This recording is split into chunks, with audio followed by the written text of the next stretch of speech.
Mr. Sweetly. Written by Jack Mason. Narrated by Jesse Cornett.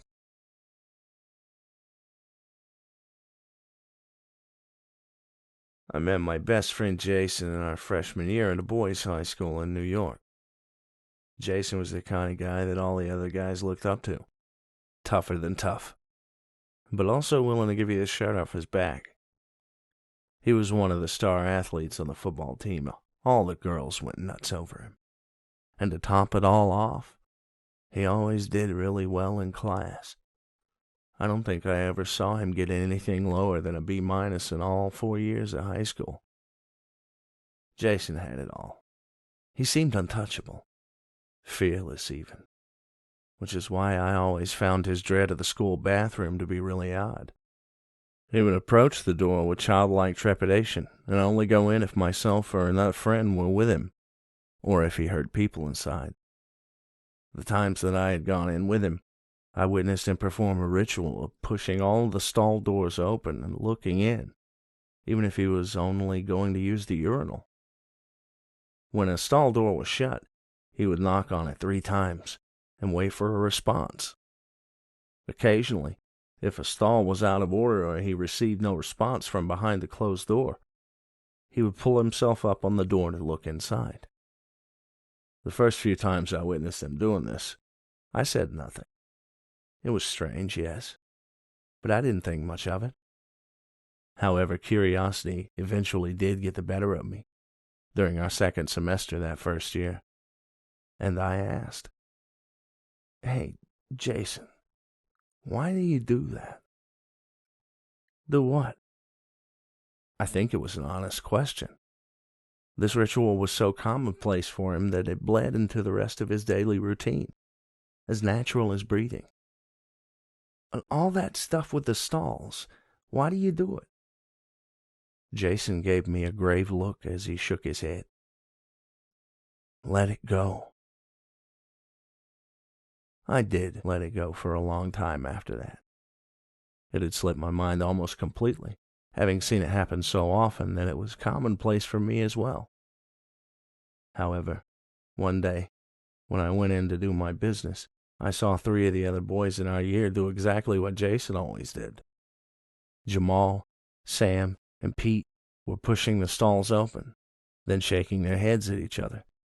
At first, I was a little mad. I thought that perhaps they had seen Jason do this before and were making fun of him. I couldn't understand why, though. They had always been pretty cool guys. But then I realized they weren't laughing. They were being pretty serious as they completed their task.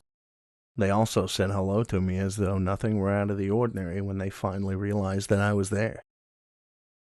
What I had seen bothered me. I couldn't explain why, but it made me feel uneasy. That feeling was only exacerbated by the fact that I knew that Jason wouldn't tell me what was going on. And I didn't feel I knew those guys well enough to ask them. It was clearly a source of discomfort for Jason, and I assumed it might be for them too. And one day, however, in our sophomore year, Jason and I stopped by the bathroom on our way to lunch.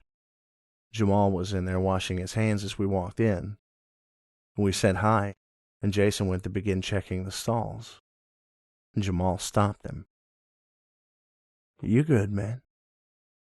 "Nothing?" "Nah, you're good. Take it easy." Jamal walked out. I waited a few seconds after the door closed completely behind Jamal to say anything. "Okay, what is this about?" Jason looked at me in confusion at first, but then his eyebrows narrowed. "I thought I told you to let it go." "You did, but I'm a little bit creeped out, dude. When it was just you, I thought that maybe it was some kind of quirk, but there are 3 other people I saw doing that. What is going on? Did you guys witness something in here? What are—" "I said, let it go." I was startled by that and jumped slightly. He was always pretty easygoing, and I had never seen him get that mad within the 2 years that I had known him by that point. I'm sorry, dude." Jason seemed flustered. almost like he was shocked that he yelled himself. "Don't worry about it, buddy. I'm sorry for yelling at you. Just please don't bring it up again, okay?" I promised him that I wouldn't. For years, I kept that promise. Life went back to normal. Years went by, and we grew up. Well, we got a little older anyway. In the few years after we graduated, I became an uncle. Everything was fine. I'd stopped thinking about Jason's bathroom ritual altogether. That is, until the beginning of this month. I was babysitting my nephew, who is now 6 years old, and I took him to the mall so we could spend the whole day just walking around. And before we left, I told him he'd have to use the bathroom. So we went in, and other than the guy who was leaving as we walked in, it was empty in there. I caught a glimpse of myself in the mirror and took a moment to fix my hair when I heard the sound of stall doors banging. I looked over to my nephew and I saw that he was doing exactly what Jason had always done. He even looked under the door of a stall that had an out-of-order sign taped to it. Again, I couldn't tell you why, but it sent a chill up my spine. It felt like something was really wrong. I decided not to say anything at that moment, but I knew I had to ask him. When we were in the car heading back to his house, that's exactly what I did. "Hey, Billy, I need to ask you something, okay? And I need you to tell me the truth." He nodded his head. "Why do you open the bathroom stalls like that?" We pulled up to a red light, and I looked at him in the rearview mirror. Billy slouched in his seat a bit. He looked up at me with fearful eyes. Just as I was sure he wasn't going to tell me anything, he said, "Mr. Sweetly." His voice was quiet and almost shaky, but I heard him just fine. "What about Mr. Sweetly? Who is that, buddy? How do you know him? Does he work at your school?" As soon as I asked that last question, I was struck with a realization that I was surprised had never dawned on me before. Jason, Jamal, Sam, and Pete all came from the same grade school. The very grade school that my nephew Billy currently attends. That had to be it. "Billy? Did he hurt you? Who is he?" Billy just pursed his lips and shook his head. I decided not to press the issue with him any further, not wanting to cause him any more distress than he was clearly already in. When I dropped him off, however, I pulled my sister over to the side to speak to her. I asked her if there was someone who worked at Billy's school named Sweetly. She, an active member of the PTA who knows everyone at that school, told me that there wasn't. She also said that no parent or child had that name either. When I told her about Billy's behavior, she laughed it off and told me that the kids had been making up scary stories since Halloween is coming up, and one of them probably scared him. I didn't believe that that was the case, but I didn't tell her that. Before I said anything else, I knew I had to meet with Jason. Last Saturday, Jason and I went out to lunch. After a while, I finally said, "Jason, I have something important to ask you, and I need you to tell me the truth." "Yeah, man, what is it?" I breathed in deep. I was kind of afraid of what his reaction would be, but I had to protect my nephew, even if that meant causing a scene or potentially losing my friend. "I'm sorry, but Billy is the most important thing in the world to me." "Who is Mr. Sweetly?" Jason didn't yell.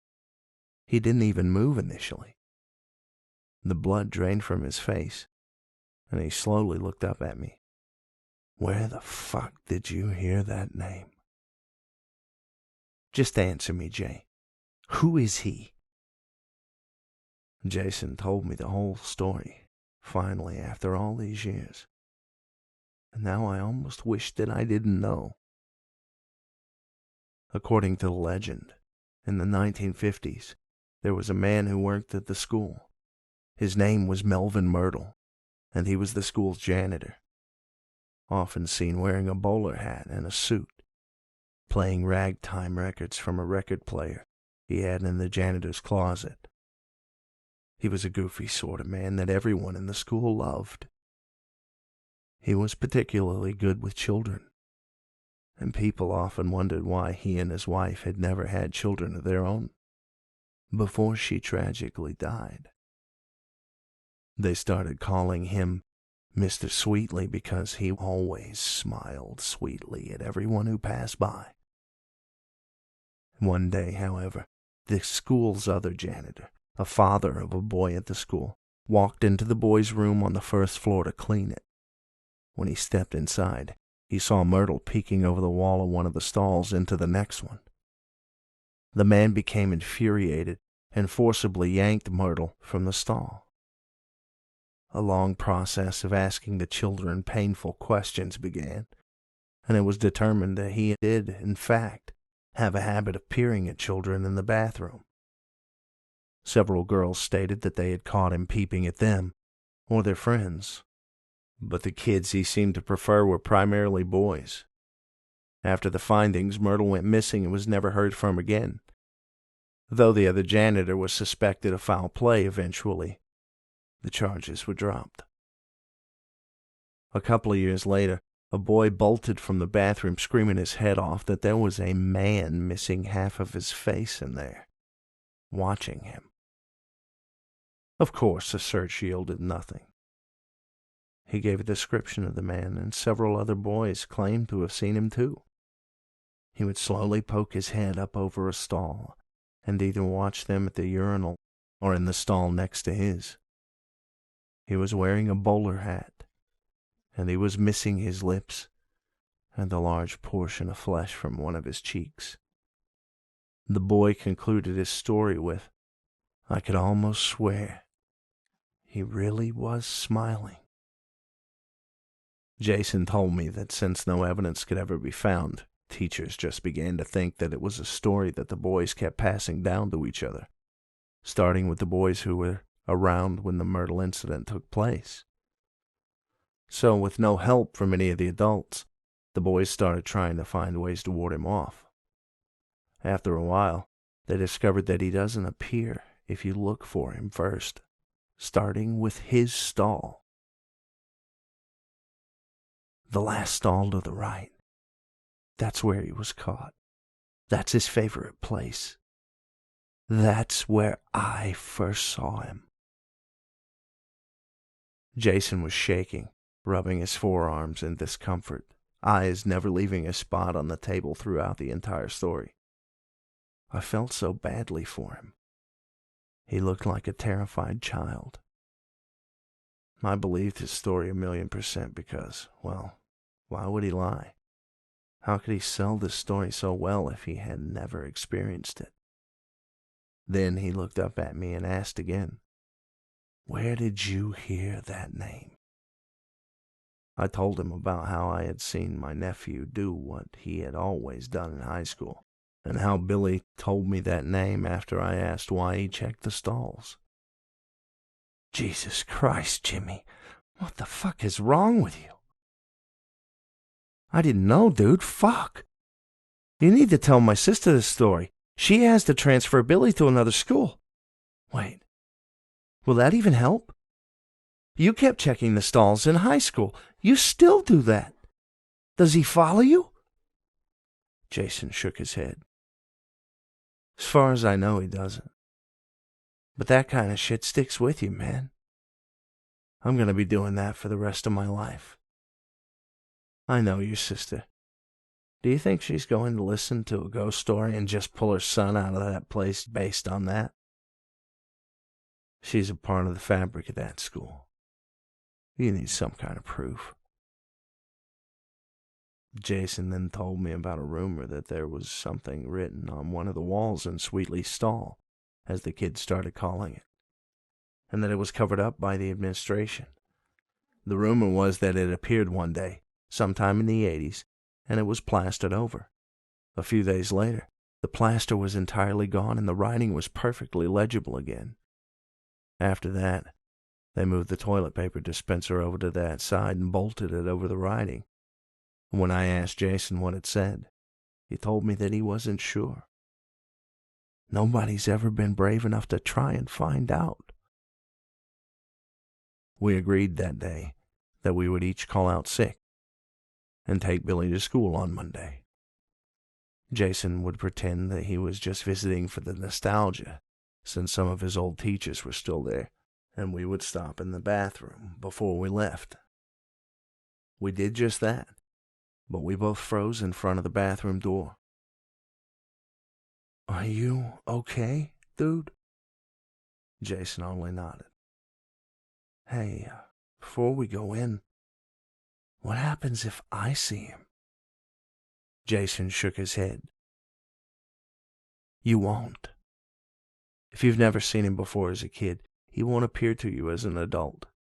That's part of the reason why none of the teachers ever believed us." We took deep breaths and walked in. Jason checked all the stalls and I stepped into Sweetley's. I managed to pry the lid off of the toilet paper dispenser and I unscrewed it with a great degree of difficulty from the wall with the mini-slot screwdriver I had in my pocket. Jason couldn't even go near the stall after checking to make sure it was empty. So it was all up to me. I pulled the dispenser from the wall and looked. There was indeed writing. Someone or something had etched a poem into the wall.